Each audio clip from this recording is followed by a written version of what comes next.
여기 질문이 하나 있다. 2차 대전 폭격기 중에서 가장 유명한 것은 무엇일까? 많은 사람들이 B-17 플라잉 포트리스라던가 B-29 같은 폭격기를 말할 것이다.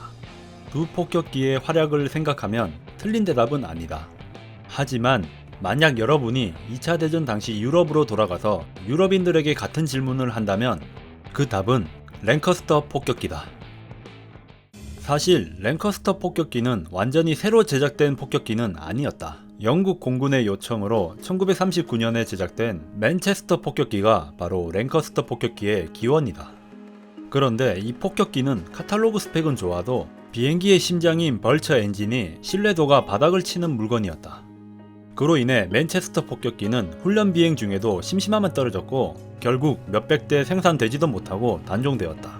하지만 맨체스터 폭격기의 공기역학적 설계 및 악마 같은 폭장량과 항속거리를 이대로 버리기엔 아쉬웠던 에브로사는 벌처 엔진을 대신할 다른 엔진을 찾기로 결정했는데 그 엔진은 바로 BF-109와 함께 유럽 하늘에 제왕을 두고 다퉜던 슈퍼마린 스피파이어에 실렸고 고고도만 가면 빌빌대던 P-51 머스탱을 2차 대전 희대의 개사기 깡패 전투기로 만들었으며 그 외에도 허리케인, 모스키토 등 거의 모든 영국 군용기가 우려먹고 심지어 미티어란 이름으로 차량용 바리에이션까지 만들어져 MBT의 아버지 센츄리온에게도 실린 세상 흉악한 건 다 영국 놈들이 만든다는 홍차 전설의 알파이자 오메가 2차 대전 사상 최강의 사골 파츠였던 롤스로이스의 멀린 엔진이었다. 그렇게 멀린 엔진으로 새롭게 태어난 랭커스터 폭격기는 독일에게 광기 어린 숙제배의 공포를 보여줄 준비를 마쳤다. 이렇게 완성된 랭커스터는 엔진 롤스로이스 멀린 28 12실린더 V타입 엔진 4개, 최대 항속 5400km에 폭탄 탑재 시 약 2700km, 최고 시속 약 462km, 날개 한 개 길이가 31m에 길이 21m, 높이 6.2m, 무게는 약 30톤, 무장은 7.7mm 기관총 8정, 최대 적재량이 10톤에 인원은 7명. 스펙에서 보듯 랭캐스터 폭격기는 폭격이라는 임무에 무식할 정도로 충실했다. 최소한의 방어력만 남겨놓고 다른 군더더기들을 다 날린 덕분에 이놈의 폭탄 적재량은 무려 최대 10톤이었다. 동시대의 다른 폭격기와 비교해보면 그 당시 독일에서 신나게 숙제배를 하던 B-17이 최대 적재량이 3.6톤 정도였고 지구 반대편 태평양에서 신나게 쑥을 기르던 B-29가 9톤이었다. 당시에 사용하던 영국군 폭격기들과 비교해봐도 숄트사의 스털링 폭격기라던가 같이 썼던 핸들리 페이지 헬리팩스 폭격기보다 크기는 작은데 정작 폭장량과 항속거리는 이게 더 좋았다. 여기에 더해 폭탄창의 크기도 남다르게 만들어서 하단 기관총자도 빼버리고 거의 B-17의 2배만한 크기의 폭탄창으로 하부를 덮어버렸는데 이로 인해 한 번에 우르르 쏟아붓는데 최고의 성능을 보여줬다. 거기에 더해 믿음과 신뢰의 대명사 멀린 엔진의 안정적인 고출력으로 인해 고고도 장거리 비행도 무리 없이 소화했고 우수한 탑재량과 태평양만한 폭탄창 덕분에 별다른 개수 없이도 대형 폭탄 한두 개는 거뜬히 운반 가능했고 동시에 영국에서 급속도로 발전한 폭탄 제작 기술로 만들어진 모두가 이건 안 될 거야 하고 뜯어말리던 지진폭탄 투하까지 약간의 개수만으로도 훌륭하게 완수할 정도였다.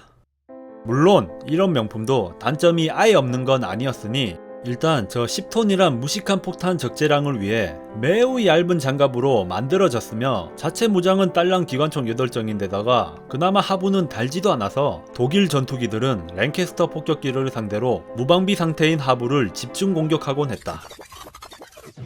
하지만 이런 취약한 방어력을 제외하면 비행 안정성이나 조종성 등은 괜찮은 편이었고 연합군은 주간엔 B-17, 야간엔 랭캐스터로 교대 근무를 돌려 이 문제를 해결했다. 결국 독일군은 낮에는 B-17에게 주먹으로 맞고 밤에는 자지도 못하고 랭캐스터에게 빠따로 두들겨 맞는 신세가 되었다.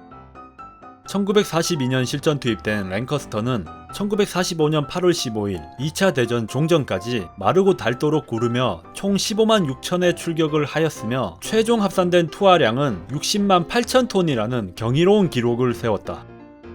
랭커스터 폭격기가 활약한 대표적인 작전으로는 비스마르크급 전함, 바다 위의 요새, 먹어라 톨보이! 라는 괴랄한 사고방식으로 진행된 비스마르크급 2번함 티르피츠 격침 작전, 댐 파괴용으로 특수 제작된 도약폭탄, 통칭 물수제비 폭탄을 이용해 초저공 비행을 통해 공격했던 2차 대전 작전 중 가장 흥미로운 작전으로 꼽히는 루르덴 폭파 작전 등이 있다. 마지막으로 미영연합군의 역대급 규모의 폭격이라 불리우는 드레스덴 폭격 작전.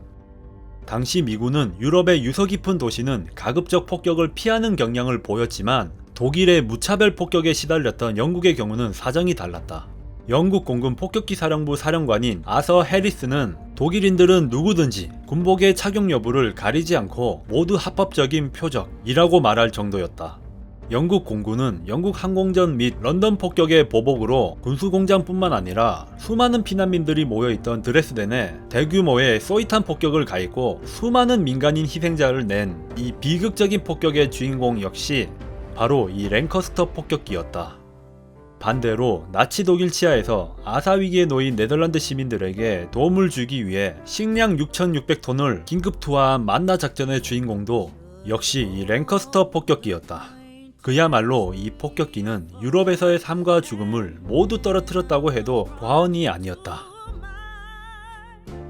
랭커스터 폭격기는 2차 대전 후 퇴역했지만 영국 공군은 후기형이었던 에브로 링컨과 수송형이었던 에브로 요크로 60년도까지 썼으며 최종적으로는 에브로 세클턴 장거리 해상 초계기가 1992년 퇴역한 것을 마지막으로 영국을 구하고 유럽을 구한 폭격기였던 장장 50년에 걸친 랭커스터의 일대기는 끝을 맺는다.